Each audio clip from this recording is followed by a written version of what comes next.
नमस्ते।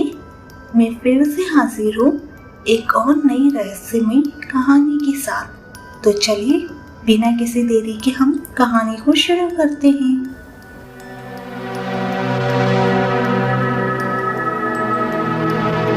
ये बात तब की है जब मेरी मुलाकात नीला से कॉलेज में हुई थी। हम दोनों ही अलग अलग शहर से थे और हम दोनों का ही कॉलेज में वो पहला साल था। धीरे धीरे हम दोनों बहुत अच्छे दोस्त बन गए थे और हम दोनों एक दूसरे से अपनी सारी बातें शेयर किया करते थे। ऐसे ही एक दिन हम दोनों किसी विषय पर बात कर रहे थे, तब बातों ही बातों में उसने मुझे अपने डर के बारे में पहली बार बताया था। वैसे मैं आपको बता दूं, नीला को किसी भी चीज से डर नहीं लगता था। वो एकदम निडर लड़की थी। वैसे नीला कॉलेज के हॉस्टल में रहती थी और मैं उसी शहर में अपने रिश्तेदारों के पास रहा करती थी। उस दिन मुझे अपने डर के बारे में बताते हुए वह काफ़ी सहमी हुई थी। मैंने उससे कहा, जो भी हुआ है मुझे बताओ, आखिर बात क्या है।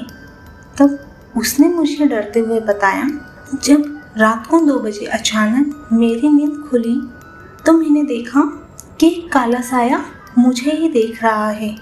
मैंने उस साये को अंधेरे में देखने की कोशिश की। जब मैंने अपने मोबाइल का टॉर्च जलाया तो वह साया कहीं अचानक से गायब हो गया। मुझे लगा शायद ये मेरा भ्रम है और मैं फिर से सो गई। नीला ने आगे बताया, लेकिन फिर जब मैं अगली सुबह कॉलेज के लिए उठी, तैयार हो रही थी कि तभी मेरी नज़र डेस्क पर रखी मेरी कुछ किताबों पर गई। मैंने देखा उन किताबों पर काले काले निशान आ गए हैं, लेकिन मुझे कॉलेज के लिए देर हो रही थी, इसलिए मैंने उस बात पर ज़्यादा ध्यान ना दिया। मैं कॉलेज के लिए निकल गई।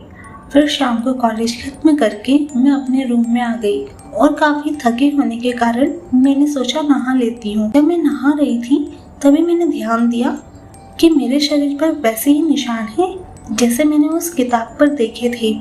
इसके बाद मैंने तुरंत ही डॉक्टर को दिखाया तो डॉक्टर ने कहा, हो सकता है अलग जगह का पानी हो, इस वजह से ऐसा हुआ है, इसमें चिंता की कोई बात नहीं। फिर मैं डॉक्टर की बात सुनकर थोड़ा रिलैक्स हुई और वापस अपने कमरे में आ गई। फिर रूम में आने के बाद मैं पढ़ने बैठी थी कि तभी मुझे ऐसा लगा जैसे कोई मुझे आवाज़ दे रहा है, कोई मेरा नाम ले रहा है। 3-4 बार आवाज़ आने के बाद मैंने अपने रूम का दरवाज़ा खोला और देखा कि बाहर तो कोई भी नहीं था, सभी के दरवाजे बंद थे। मुझे थोड़ा अजीब लगा। फिर मैं वापस अंदर आ गई और अपने दरवाजे को बंद कर लिया। और इसकी थोड़ी देर बाद मेरे कमरे का दरवाज़ा फिर से किसी ने खटखटाया। मैंने दरवाज़ा खोला तो सामने मेरी रूममेट थी। इसके बाद मैं सुबह आकर ही तुम्हें ये सारी बातें बता रही हूँ। ये सब सुनकर मैंने अपने दोस्त नीला से कहा कि तुम उस हॉस्टल को खाली कर दो। उसने कहा, क्या तुम मेरे साथ हॉस्टल में रह सकती हो?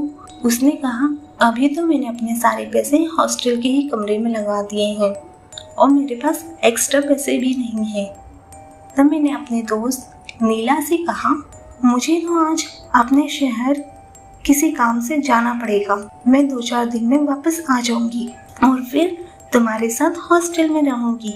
नीला ने कहा, ठीक है, लेकिन तुम जल्दी आना। लेकिन मुझे क्या पता था मेरे शहर जाने के बाद नीला के साथ ऐसा कुछ हो जाएगा जिसका पछतावा मुझे आज तक रहेगा।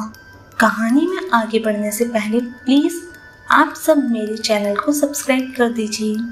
2-4 दिन के बाद जब मैं कॉलेज वापस आई तो देखा कि नीला कॉलेज नहीं आई हुई थी। मैंने उसे फ़ोन करने का सोचा, लेकिन उसका फ़ोन स्विच ऑफ आ रहा था।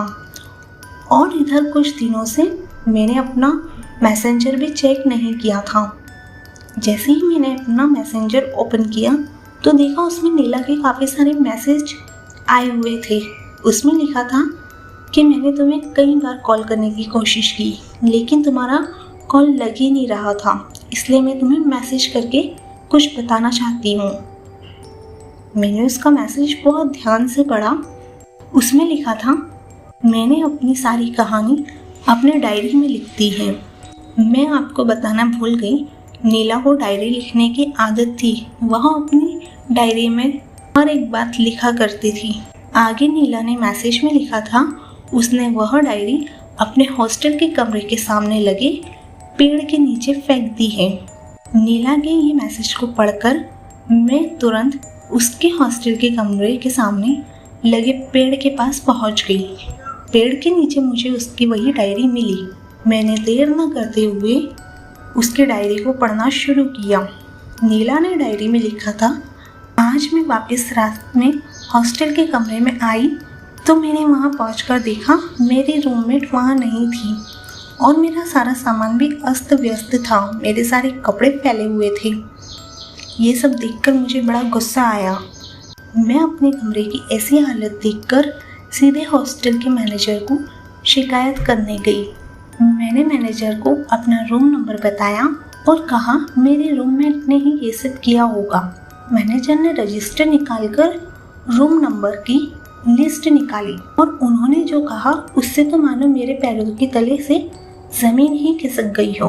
उन्होंने कहा, तुम्हारे कमरे में तो सिर्फ तुम अकेली ही रहती हो। इस रजिस्टर में सिर्फ तुम्हारा ही नाम लिखा है, उस कमरे में कोई और नहीं रहता। मैंने कहा, सर एक लड़की मेरे साथ रहती है, उसका नाम रूही है। फिर मुझे वो रात याद आ गई जब मैंने एक साये को देखा था और टॉर्च जलाने पर वहाँ अचानक गायब हो गया और वहाँ सिर्फ मेरी रूममेट सो रही थी। मैं भागते हुए वापस कमरे में आ गई और जल्दी से जल्दी अपना सारा सामान समेटने लगी। अब मैं एक पल भी उस कमरे में नहीं रहना चाहती थी। मैं अपना सारा सामान पैक कर ही रही थी कि अचानक कमरे का दरवाज़ा बंद हो गया। मैंने भागकर उसे खोलने की कोशिश की, लेकिन वो नहीं खुला और तभी कमरे में अंधेरा हो गया। अचानक से रूही की आत्मा मेरे सामने आकर खड़ी हो गई।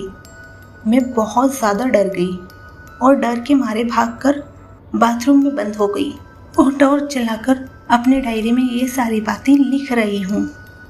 अब शायद वह आत्मा मुझे मार डालेगी। इसके आगे डायरी में और कुछ नहीं लिखा था। उसकी ये डायरी पढ़कर मैं हॉस्टल के मैनेजर के पास मिलने पहुंची। उन्होंने बताया कि 3 दिन पहले ही नीला की लाश मिली उसके कमरे से। अब वो हमारे बीच नहीं रही। मैंने पूछा, ये सब कैसे हुआ? तो उन्होंने बताया शायद उसने सुसाइड कर लिया है। और आगे मैनेजर ने कहा, अब उस कमरे में ताला लग गया है और आज भी हॉस्टल का वो कमरा बंद है। और मुझे आज भी अफसोस होता है कि काश मैं उस दिन नीला के साथ रुक गई होती। कहानी यहाँ समाप्त हुई। अगर कहानी पसंद आई है तो प्लीज़ वीडियो को लाइक करें और मेरे चैनल को सब्सक्राइब करें। Thank you. मिलते हैं एक और रहस्यमयी कहानी के साथ।